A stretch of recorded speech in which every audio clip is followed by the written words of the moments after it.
thank you so much for having me. I never take it for granted that someone will give up their Tuesday night or whatever the hell day it is. Is it Tuesday?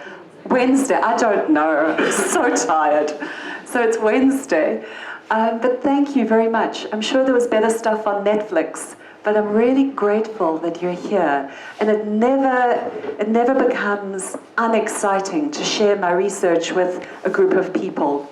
But I also know that I can be extremely boring on the topic. So you must signal me, perhaps, yes, that would be wonderful. If it really becomes too tedious, just wind it up, wind it up, wind it up. Okay, great, I'll look to you and just be brutal. Marvelous. But I want to pick up on something that Phil said in the beginning about being here in a time when things are not good.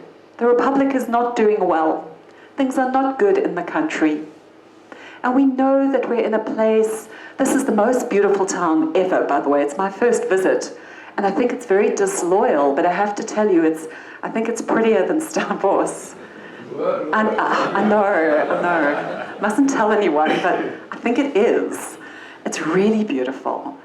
And yet, at the same time, we know that there's violence, there's poverty, there's anger.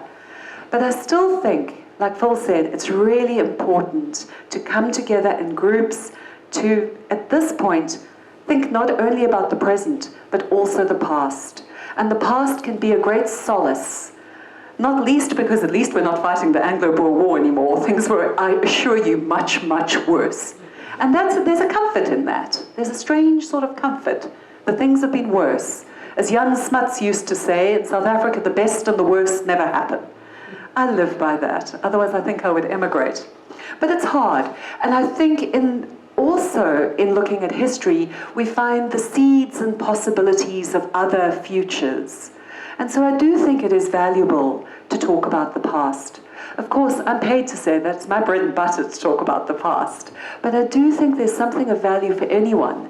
Even if you don't care about the Anglo-Boer War, or you don't care about horses, you will still find something in the study of the past that will surprise you and excite you and enchant you. So I hope we can do that. I did bring a copy of the book. It never grows old to me that I write books. It's exciting. Who would have thought this girl from Durban writes books and does a thing and is at Stellenbosch and is an actual whole professor? I want to talk about these books, and I've actually brought the copy of The Riding High with me. And I thought what we could do is give a copy to the person who asks the best question. But I won't be the one to decide what is the best question. We can vote or something. But I think that would be nice. Or the person who wants to know the most about horses in the history of Southern Africa. And my current book, the one that's going to drop next month, is The Lion's Historian. Because there's this expression, until the lion has a historian of his own, the story of the hunt will always be that of the hunter. And so the idea is, what does it look like if I am the lion's historian? If I write from a Southern African history from an animal perspective, is that possible? Is it a kind of Rorschach test, an ink blot test that just reflects what I am? Or is it actually possible to reconstruct the history through not perhaps through the eyes of animals, but at least taking animal agency, their ability to act, very seriously? And so the Lion's Historian has got quaggas and police dogs and Eugene Marais' white ants, and it's got lots of baboons, and it's even got a few horses. But I'm just letting you know because that is what's going to be in the bookshelves next month, and I'll be having a book launch in Stellenbosch, and I'll send an invitation to anyone who wants to come. There will be free wine, if nothing else. So please do come. Okay, so let's turn our attention to the subject at hand. And as I say, you will tell me when it becomes too much. Okay. So one of the first European settlers in Southern Africa in the mid-17th century was a horse.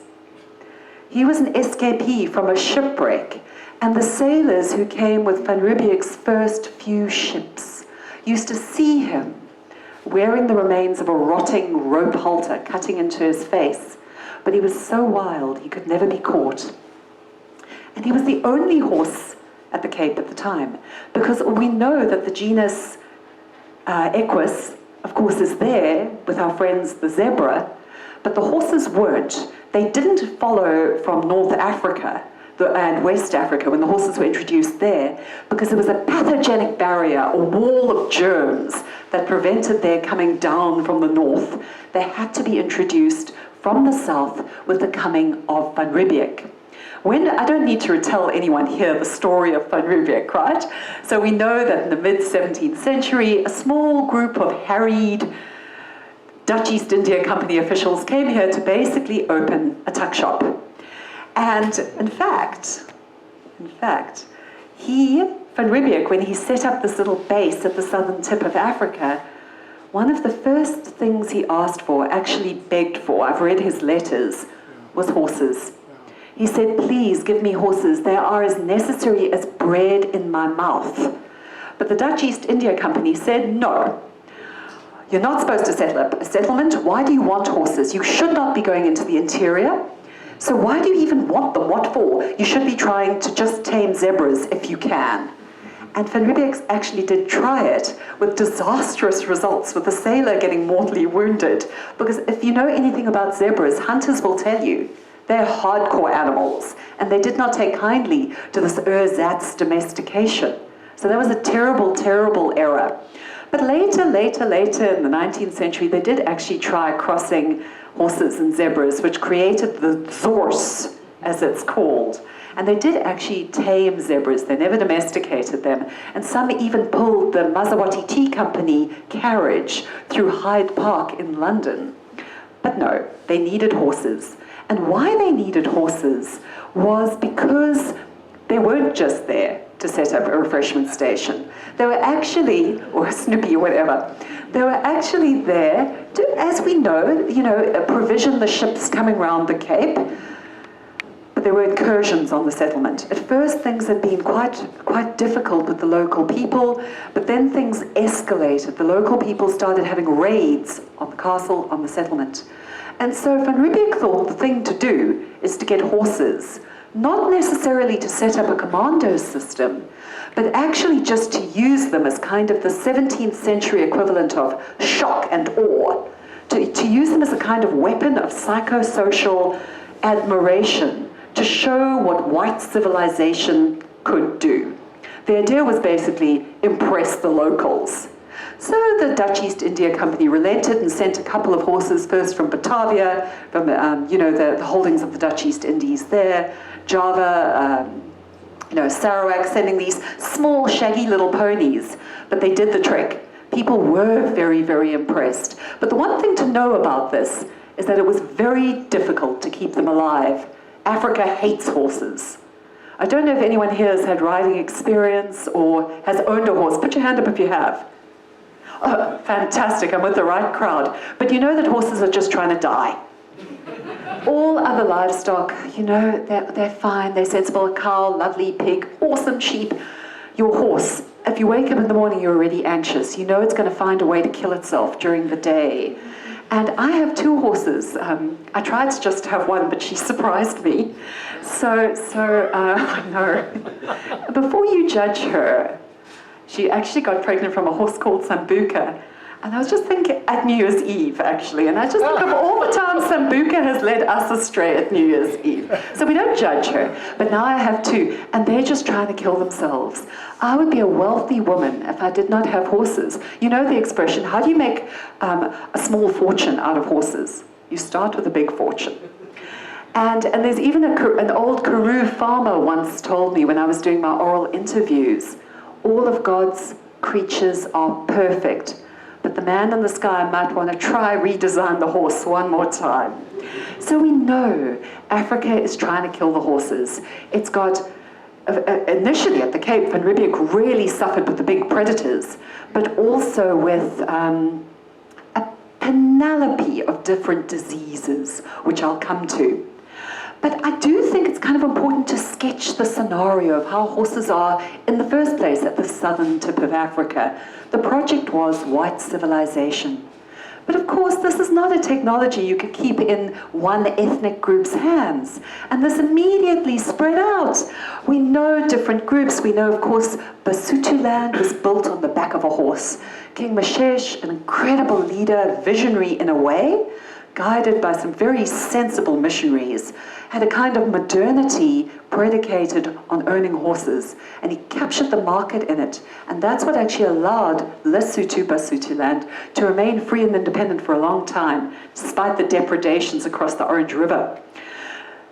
We know other groups also, the Griqua, the so-called Bastas, of course, different words now, took to horses and actually started breeding horses. They didn't take just the horse, but the ability to keep them alive.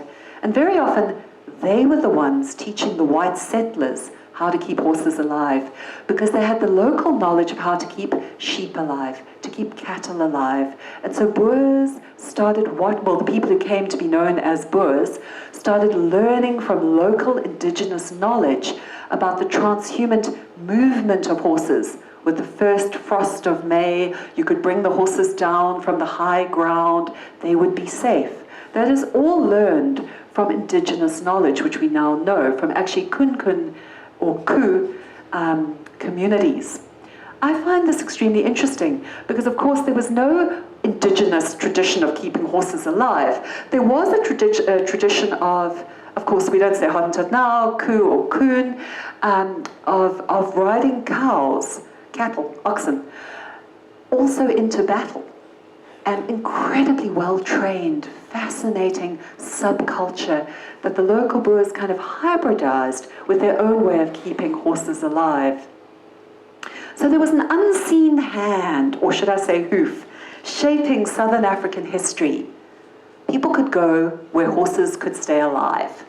And the white project, the civilization, the society, whatever you want to call it, white settlement spread north, based, of course, on cattle, but also on horses, where horses could stay alive. Some settlements were set up just because horses thrived there. Other polities, other social groups, for example, never really gained military advantages. For example, Zululand. There's no way a horse can stay alive in Zululand. A few of the leaders would have these horses that they would occasionally buy, and then they would almost immediately die, if not killed by predators, then killed by the diseases endemic, particularly trypanosomiasis or Nagana, sleeping sickness. Your horse could be dead by morning, bitten the night before by a Culecodes midge. So, the horse is shaping settlement. It also shapes the human sensory experience. The world is a different place if you have horses. Geography changes. You can get places quicker.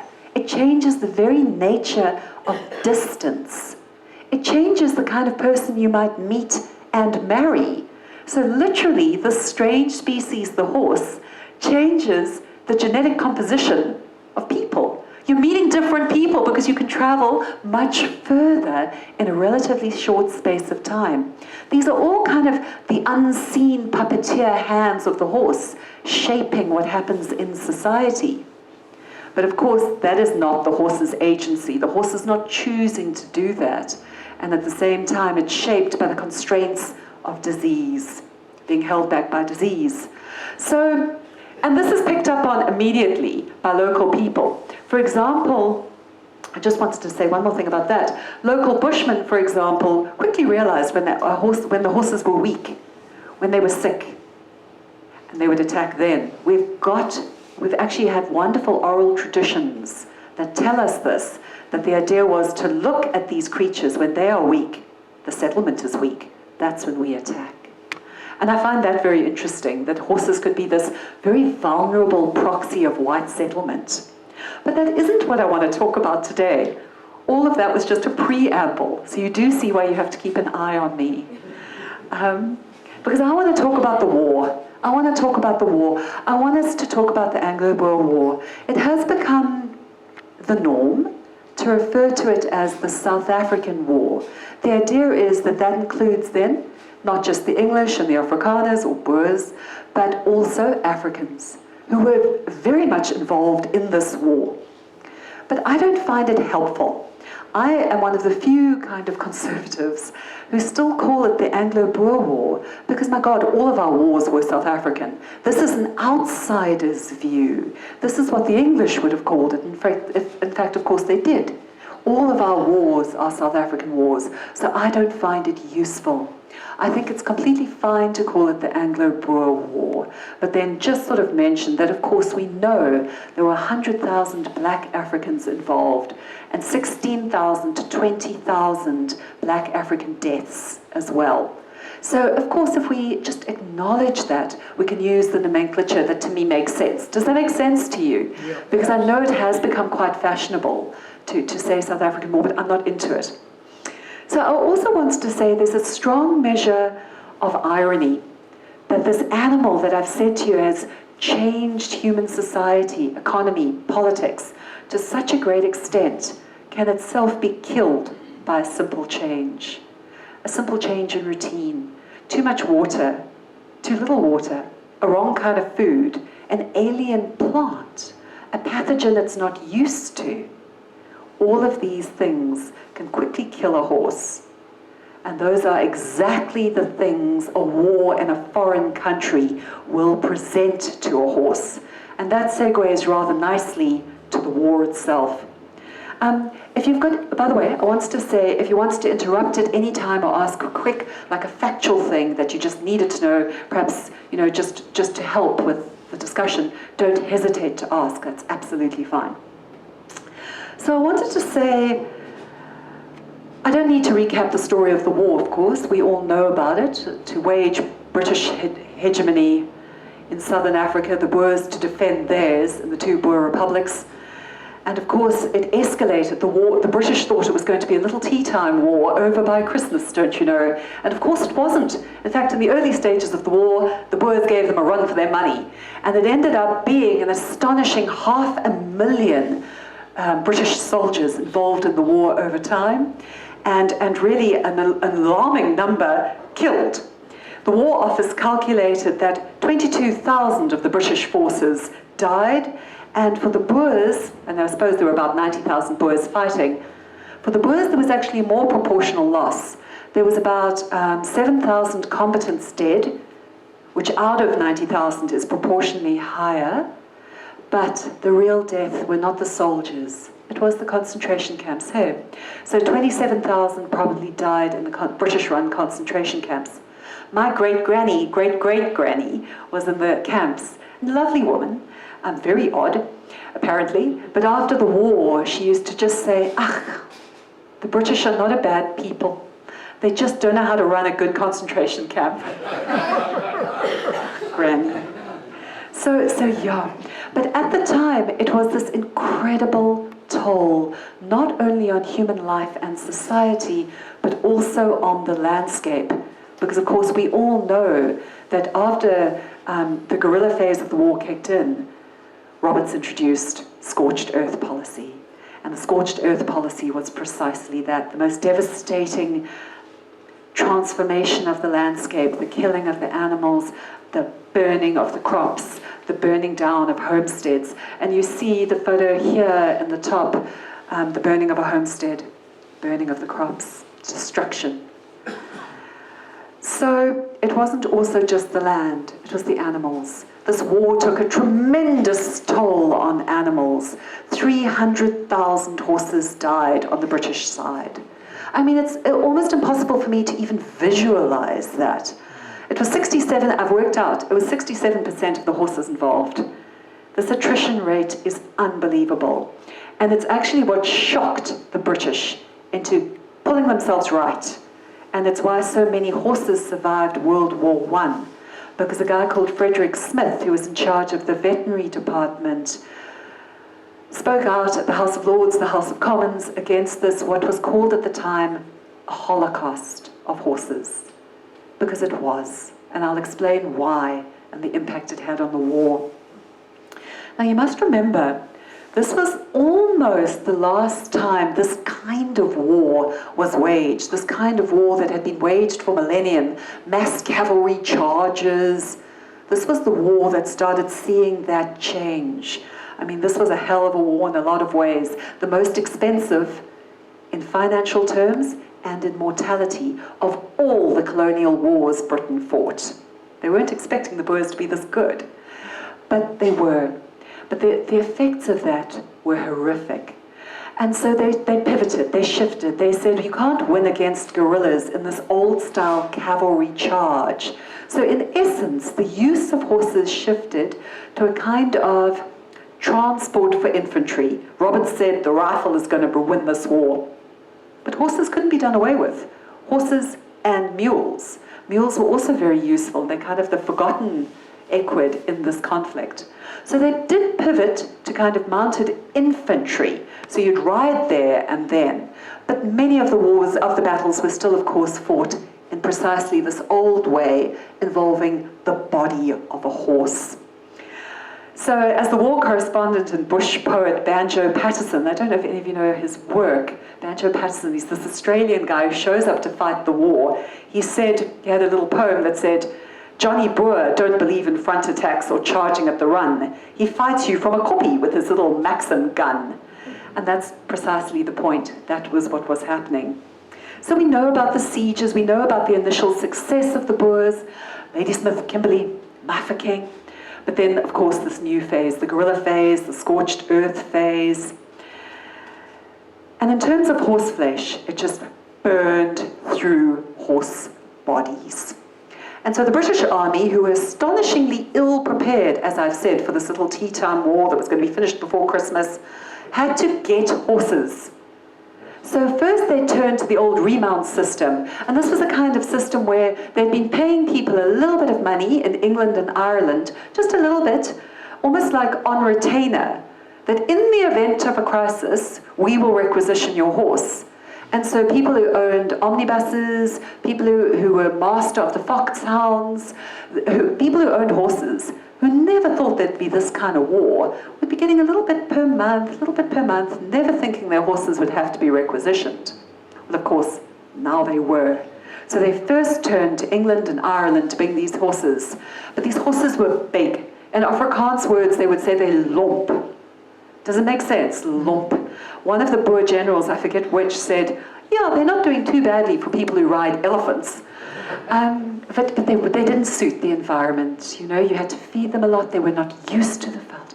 So they first got them from England and Ireland. But it couldn't stop there. They sourced a lot of horses down in the Cape. I had a great uncle, a bit of a dodgy character, who didn't want the Brits to requisition his horse. So he shaved the knees of the horse, just shaved the hair off, and he said, don't take this horse falls down, it's very dangerous. But the requisitioning officer said, don't worry, we'll give it to an Irish soldier, just sell. And so a lot came from the Cape. Then they turned elsewhere, Rhodesia, Basutoland, the Basotho saw them coming. They ripped them off. That's how Lesotho got its start, really, to enter the Southern African economy. They really saw them coming. They got them from Australia and New Zealand, which was kind of ironic, because actually most of their horses came originally from the Cape. So there was kind of genetic transfer. And they got it from Austria, Hungary, Russia. They were just turning to everywhere around the world. But as you'll see, one of the biggest suppliers was America. And first they got properly tamed horses from America. Eventually they were just taking what-ifs. A lot of them were untrained Mustangs that they were just taking and saying, well, make a plan, just put it on a ship, it must come. And these things were not even halter broke. For those of you who don't know horses, that means you couldn't even walk with them with the horse on a halter. Didn't know what that was. But these horses were corralled onto the ships. And this was out of desperation. And the ships were, this is now the ones they got from India, but this is pretty much how they got them on the ships, with this kind of hoist around the stomach of the horse to get it on the ship.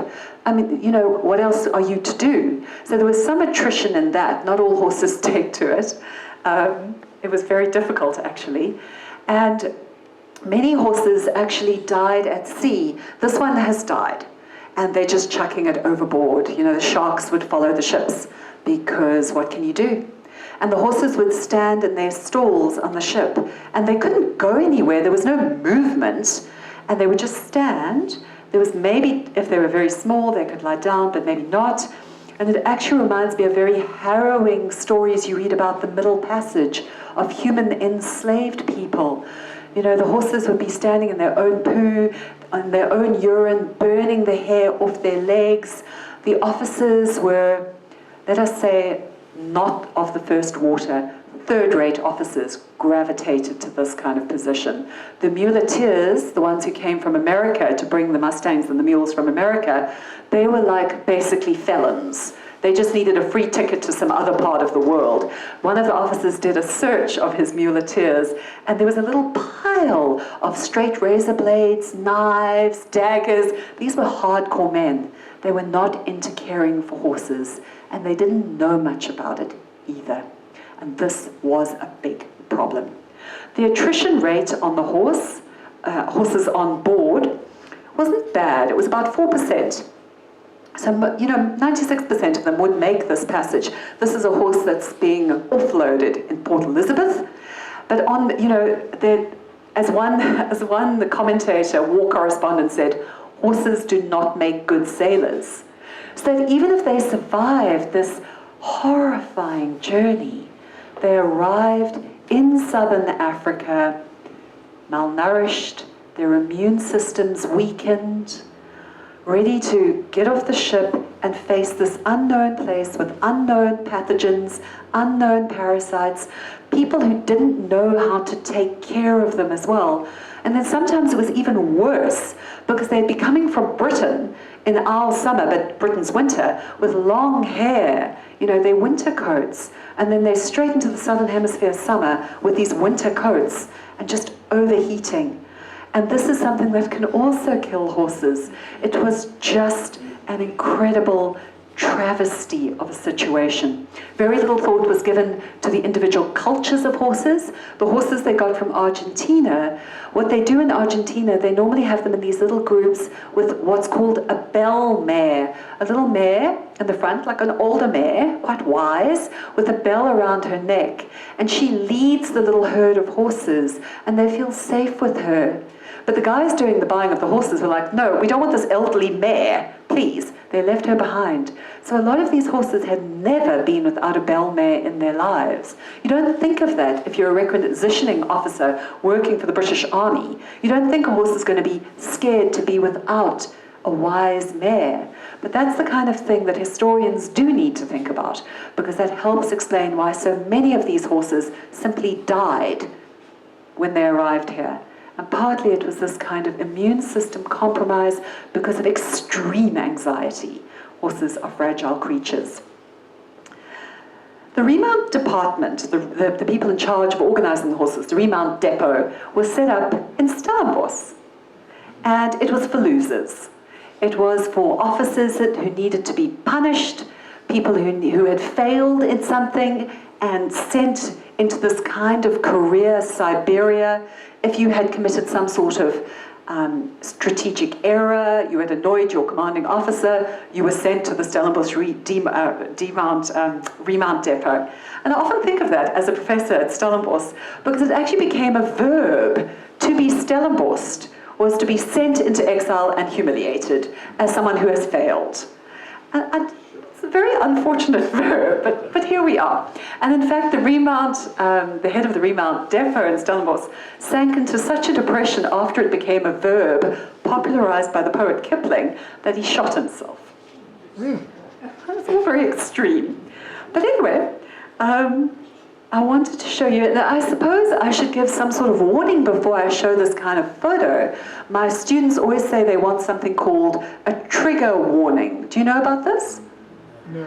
Students now demand that if you're going to show them something harrowing, like this awful photo, that they need to be warned something terrible is coming. So what I do at the beginning of the year, I say, this is history. Terrible stuff happened. Prepare yourselves. And they must deal with it. Because in fact, it's so important to get a visceral sense of what happened. So although this is a very harrowing picture, and it kind of haunts you, it's so important to try to get a sense of the viscerality, the materiality of the mortality, to get a sense of how it might have looked like if you were a soldier and this is what you dealt with on a daily basis.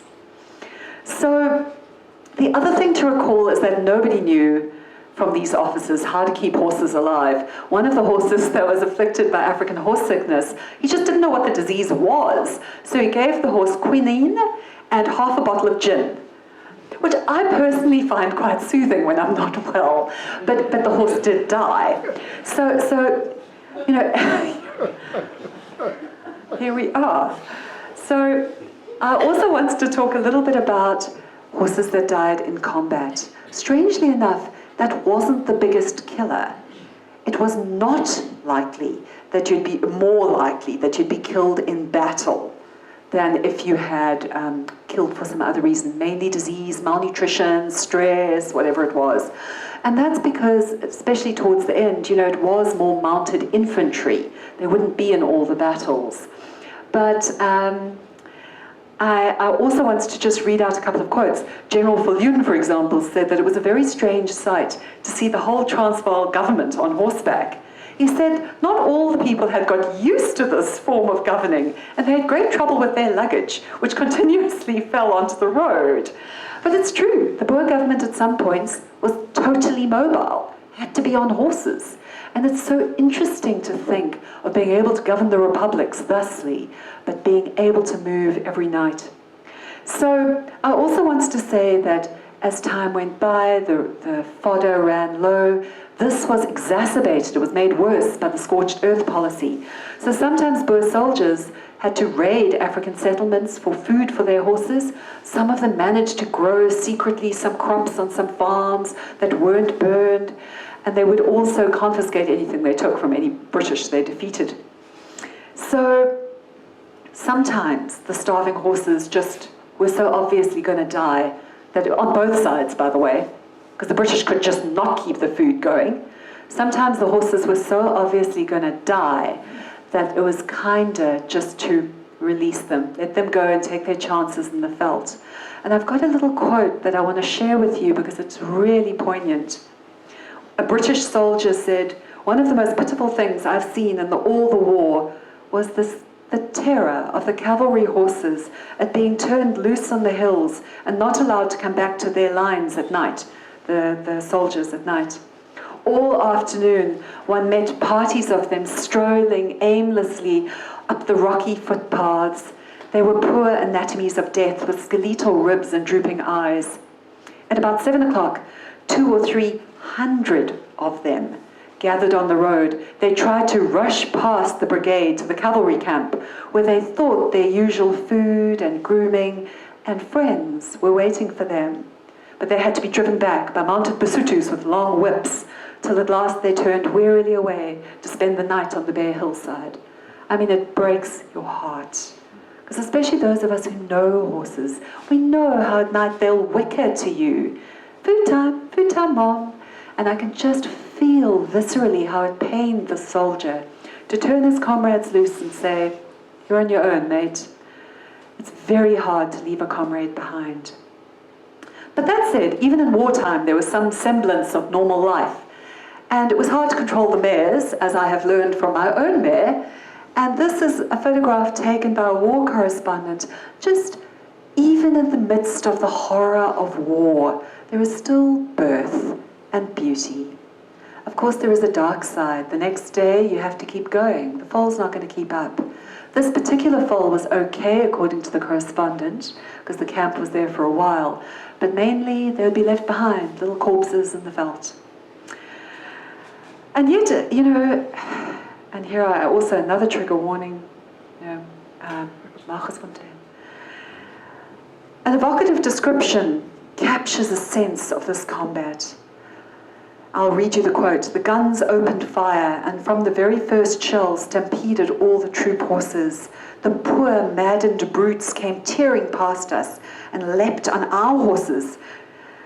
But eventually we got them to retreat, to avoid being trampled down as they thundered by." General de Wet said that a young burgher, while riding behind a ridge and quite hidden from the enemy, was just accidentally hit by a bomb, and both he and his horse was blown to atoms. Deneys Reitz, and I don't know if you know the work of Deneys Reitz, but for me it's the best book still Don't worry about the historians. Just read Denise Rates on the Anglo-Boer War. You get a much better sense. Of course, it's biased as all hell, but all of our work is, so don't worry about it. Denise Rates on, it's just called Commando. What a book. It's on Commando. What a book. What a book. Really, you know, such an insight. He's... Are you making that up? Really? Really? Way back here. I've totally forgotten that. I'm completely senile. I remember nothing. But this is a wonderful, I mean, you know, local hero. He wrote, rifle fire at point-blank range is unpleasant at the best of times. But when one is on a maddened horse staggering amid wire loops, it is infinitely more so. And you'll find that is the style of his writing. It's very dry, very understated, and actually very often very funny. But it's Lach Metatron. This is a man who has been through the worst of war. But even that said, life went on. And I wanted to show you this. This is a wonderful photo of British soldiers horsing about, that even in war, there were games, there was leisure, there were jokes. One of the jokes, which personally don't think is very funny, but you know, what can you do in a war, is putting duivelkies, little thorns, under your horse's saddle blanket. Because what fun when your friend puts on their saddle, gets on, and then the horse goes mad. Personally, I think the excitement of war would probably be enough for me, but you know, everyone to their own. That was a classic prank, which happened again and again. We see it in the diaries. So leisure still continued. But we do see a change in the horse-soldier relation. And this is a point I want to make quite strongly, that it's really from kind of this war that we see horses being talked about, if not as equals, at least as fellow soldiers, as fellow combatants. And that's interesting, particularly for historians, because this is one of the first wars that didn't just commemorate the officers, that quite consciously commemorated the ordinary soldiers too. Partly that was just propaganda. That's good propaganda. But I do think there was a sea change. People were starting to regard the rank and file as important, as worth talking about, as worth quoting in a newspaper, and worth memorializing. And I'll return to that point, because I think it's important. I want to read you another quote, and this comes from a diary. And it highlights the psychological scars. If you are close to your horse, and you chat to your horse, and your horse is important to you, and we see it in the diaries, that's true. It's tremendously scarring and damaging when your horse dies, much as when your comrades die.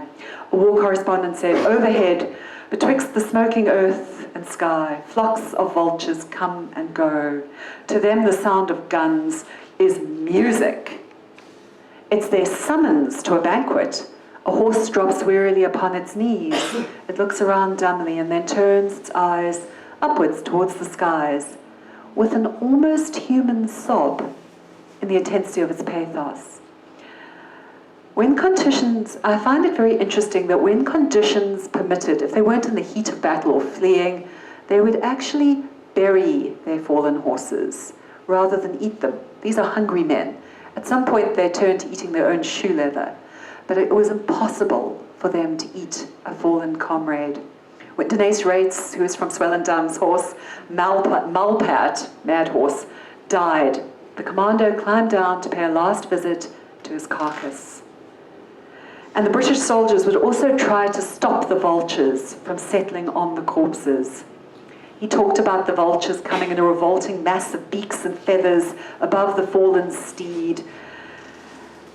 A soldier on the outer edge swings his rifle with a backhand motion and brings the butt down of the rifle down on the crowd of carrion. The vultures hop with grotesque, ungainly motions from the horse, their necks outstretched, their curved heads dripping slime and blood. A fitting setting amidst the black ruin of war. The horse now looks upwards with eyeless sockets. This is new. We see in this war a new kind of understanding and sympathy for the horse. Very, very interesting. And I think partly that's because of a very famous book that only some of you will have read, Anna Sewell, Black Beauty. Anyone who's got a daughter has probably Black Beauty. But it was intended actually quite consciously to teach working class Britishers to be kind to their horses. And it's told from the first person view of a horse, this horse Black Beauty. But it affected people, and with Victorian sentimentality, and no one was more sentimental than the Victorians, they really picked up on it. And it allowed people to start talking about horses as comrades, horses as people, really. Horses began to matter as individual personalities in a way that the other animals didn't. You know, in this war we learned about General de Wet's famous grey, Fleur, and General Delarey's famous little white-faced pony, Starlight. General Milan's horse was called Very Nice. And General Smuts had Charlie, that he always spoke about. Lord Roberts had an Arabian called Fonalel, who had carried him in India, Burma, Afghanistan, and actually won medals from Queen Victoria. So there was sort of cult following for some of these celeb horses, which I find very, very interesting. And Rates was first going to call his book Of Horses and Men, and then I think Smuts told him, no, call it something sensible. Something's got to sell. And so that just, again, underlines how important horses were in this conflict, and how people could start talking about them as comrades, as soldiers. There's a lot I could read out to you here about metaphors of how the soldiers spoke about their horses. But there's a much more effective way to do it. And that, I think, is with the most beautiful poem. Do you know this poem, Achia Visser's poem, about his horse? I'll read you the English, which is translated by, it's quite special for me because my mom translated it, actually. So she would be very upset at my butchering the Afrikaans. I'll just read it, the English bits, or a little bit of the English. But try rather read the Afrikaans if you can. It's actually much more beautiful than my efforts sitting with my mom years ago before she passed. I was a youngster and he a young horse when with Delarey the two of us charged. Under a rain of bullets, Voorslag carried me and my comrade from the battlefield. Give me my mount, a musket, a buck, and I won't envy the richest as gold. A king on his throne is neither as happy nor free as Voorslag and me in this endless veld. Arriving in the land of the great beyond, I have but one earthly desire. Give me the best, most loyal of friends. Voorslag, my mount, give him back to me. I find it very moving, but it's also very interesting as a historian to see this kind of sea change in how people are talking. And it's impossible to measure whether it's a complete change in how people are relating to horses, but what we can measure is that now at least they're talking about horses differently. They're giving horses what we historians would call agency. They're seeing them as people, as sentient, as conscious, as beings, individual beings that make agentic choices. And I think that poem also captures the affection, the comradeship, the shared struggles of soldiering. I also like this quote from Rates, really fangirling Rates. He said, he had this little horse called Blessman. He said, he remembered my faithful friend long after he had got me out of trouble. And he was shot, poor little chap, the day when they made me prisoner. Poor Blessman, to you I owe my life. Blessman was plainly in league against all that was British. From the first, he displayed Anglo-phobia of the most acute character. He served me in good stead, and now lies buried, faithful little heart, in the Leidenberg ditch. You know, it's the laughter, the dry, the wry, but there's pain. There's so much pain. He talks about other horses he lost, but he talks about them as individuals with individual characters that could be known in as much as he talks about his father or comrades or enemies. Lonely soldiers chatted to their horses. And don't forget also that there was literally a tether. Very often Boers would sleep, heads on the saddle, with the reins tied to the foot or whatever, because horses could be stolen, and horses could run away, horses could be stampeded, and horses also just wander off. So there was literally a bond. And this was true, I think, to an extent as well of the Achterreërs too. They were pivotal on commando, caring for horses, maintaining tack, and trying their best to make sure they were fed. Right, so how are we doing for time? Just signal me. It's been quite long. Do you think I should? 45 minutes so far. No, heavens! You should have warned me. Okay. All right. Well, then I'll just hurry it along. Sorry, I'm nearly done. There was just a little bit of tension when it did come to putting down a horse, to killing a horse. It was, if you were a Boer soldier, no problems. If the horse had to go, it had to go. It was your horse. You had to provide your own stuff. But in the British Army, you could actually be severely disciplined, because actually this is technically army equipment, and it's not for you to kill it. So there was this uneasy friction between caring for your comrade, your friend, your most loyal soldier buddy. And when this time was near, you know, the best thing to do was to kill, especially if they'd been wounded in battle. But actually, technically, you were not allowed to do that. But no cases were actually brought against the soldiers. This, of course, is in Mafeking, killing some horses to make into sausages because people got that hungry. I want to just close by telling you about memorialization and how we think about remembering this war. I think that the way we remember things tells us a lot about the thing itself, but it also tells you about the legacy that follows and the politics of that. So in the immediate aftermath of war, there was a desire to set up a cenotaph, a statue, to commemorate not just the big men, the officers. They did that, a lot of that, on their proud steeds. No matter what the horse looked like in real life, it was always a proud steed with an arched neck, priapically posed and rearing rigidity. But they wanted to do something different, and I think this tells you a little about the shifting idea of the horse as a agentic being, as sentient being, as conscious being, as a comrade. And that is to remember the lost horses, those 300,000 British horses that didn't come back. So there was quite a lot of controversy about setting up this statue. It was actually a pro-British women's committee who set it up in the immediate aftermath of war. It's a 3-ton bronze gelding. He's accompanied by a 1-ton British Tommy. So it's not politically neutral. It is strongly British. They didn't make it neutral, they couldn't, and that's okay. It wasn't anti-Boer. There was quite a lot of opposition to setting up. People were saying, look, you know, it's in the aftermath of war.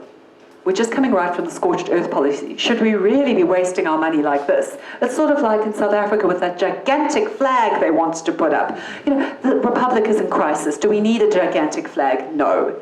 And then there was another group of people who said, well, it's actually it's against the Bible. It's anti-religious to set up a statue of an animal. But mostly sanity prevailed, and they bought this statue from Britain with a rousing chorus of God Save the King, and swung it off the ship just the same way, but with much, much more sturdy equipment, the way they'd got the original horses off. Because, of course, no horses in the British Army returned to their home country after the war. They stayed here. Those horses stayed here. And that was part of it as well. People felt bad that the horses had not been able to return to the mother country.